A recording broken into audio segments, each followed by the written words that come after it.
कृष्ण। आज से हम सही गीता का अनुवाद शुरू करते हैं। उससे पहले एक भूमिका सुन लेते हैं, वो भी छोटी सी। पांडवों ने 12 वर्ष का वनवास और 1 वर्ष का अज्ञातवास समाप्त होने पर जब पूर्व प्रतिज्ञा के अनुसार अपना आधा राज्य मांगा, तब दुर्योधन ने आधा राज्य तो क्या, तीखी सुई की नोक जितनी जमीन भी बिना युद्ध के देनी स्वीकार नहीं की। अतः पांडवों ने माता कुंती की आज्ञा के अनुसार युद्ध करना स्वीकार कर लिया। इस प्रकार पांडवों और कौरवों के बीच युद्ध होना निश्चित हो गया तथा दोनों ओर से युद्ध की तैयारी होने लगी। महर्षि वेदव्यास जी का धृतराष्ट्र पर अत्यधिक स्नेह था। उस स्नेह के कारण उन्होंने धृतराष्ट्र के पास आकर कहा कि युद्ध होना और उसमें क्षत्रियों का महान संगार होना अवश्यंभावी है, इसे कोई टाल नहीं सकता। यदि तुम युद्ध देखना चाहते हो तो मैं तुम्हें दिव्य दृष्टि प्रदान कर सकता हूँ, जिससे तुम यहीं बैठे बैठे युद्ध को अच्छी तरह से देख पाओगे।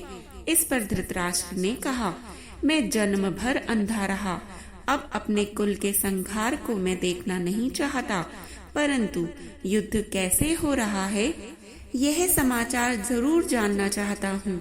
इस पर व्यास जी ने कहा कि मैं संजय को दिव्य दृष्टि देता हूँ, जिससे यह संपूर्ण युद्ध को, संपूर्ण घटनाओं को, सैनिकों के मन में आई हुई बातों को भी जान लेगा, सुन लेगा, देख लेगा और सब बातें तुम्हें सुना भी देगा।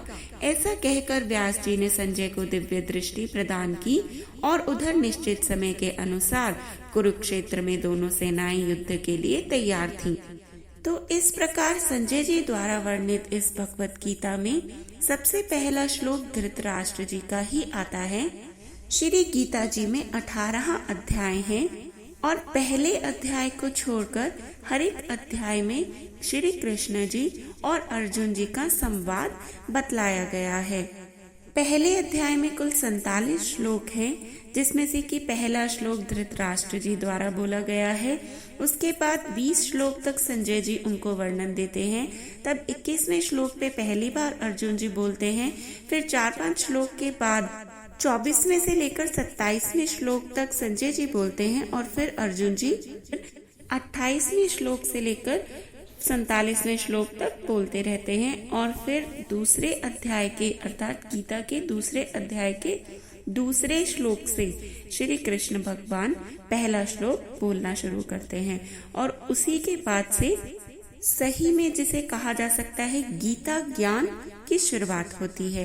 तो आइए पहले एक बार पहले अध्याय का भूमिका बना लेते हैं, जिससे हमें पता चलेगा कि अर्जुन जी किस सिचुएशन में थे, अर्जुन जी की मनोस्थिति क्या थी, संजय जी ने युद्ध क्षेत्र का क्या वर्णन किया, धृतराष्ट्र जी क्या पूछना चाहते थे। कृष्ण जी का भाव तो हमें दूसरे अध्याय से ही पता चलेगा। पहले 3-4 वीडियो या हो सकता है 4-5 वीडियो पहले अध्याय को ही समर्पित करेंगे हम और उसके बाद से कृष्ण जी और अर्जुन जी का संवाद शुरू करेंगे।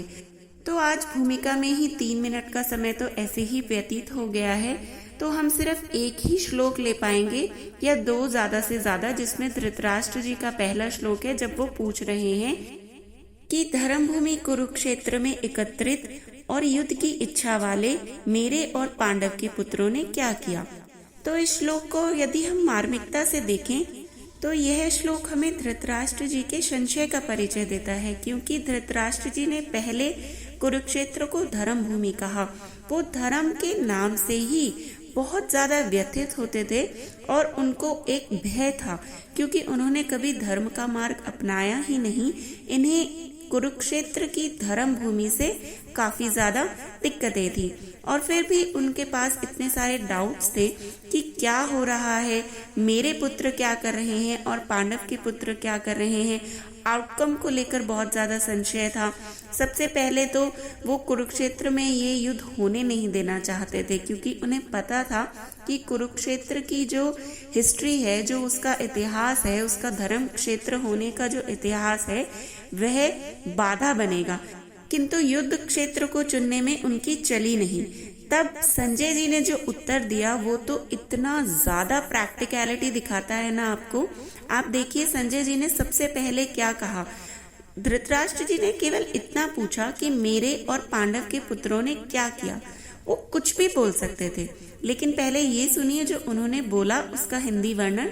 संजय जी ने कहा, उस समय राजा दुर्योधन ने व्यूह से रचना किया हुआ पांडवों की सेना को देखा और फिर यह देखकर वो द्रोणाचार्य जी के पास जाकर यह बोले। तो उन्होंने सबसे पहले किस व्यक्ति को चुना, आप ये देखिए, दुर्योधन जी को उन्होंने चुना। तब उन्होंने अपने मालिक अर्थात धृतराष्ट्र जी के मन को भापा कि वो सबसे ज्यादा ममता तो दुर्योधन जी से रखते हैं, तो उन्होंने सब कुछ छोड़कर सबसे पहले केवल यही बताया कि दुर्योधन जी क्या कर रहे हैं। तो आज के हमने 2 श्लोकों से ही, सिर्फ इन 2 श्लोकों से भी हम ये प्रैक्टिकल ज्ञान अपनी जिंदगी में ले सकते हैं कि अगर सेवक को मालिक को खुश करना है तो उसके मन को भापकर उसके बिना कहे हुए भी उसकी बड़ी बात में से छोटी बात निकालकर उसके मन की कर देनी चाहिए। तो उसके बाद उसके संशय थोड़े से नीचे की तरफ आ जाएंगे और आपको वो अच्छा मानने लगेगा और आपके लिए ज्यादा अच्छा सोच पाएगा। आज यहीं पे समाप्त करते हैं, आगे और वर्णन करेंगे और यह बहुत रोचक वर्णन होगा।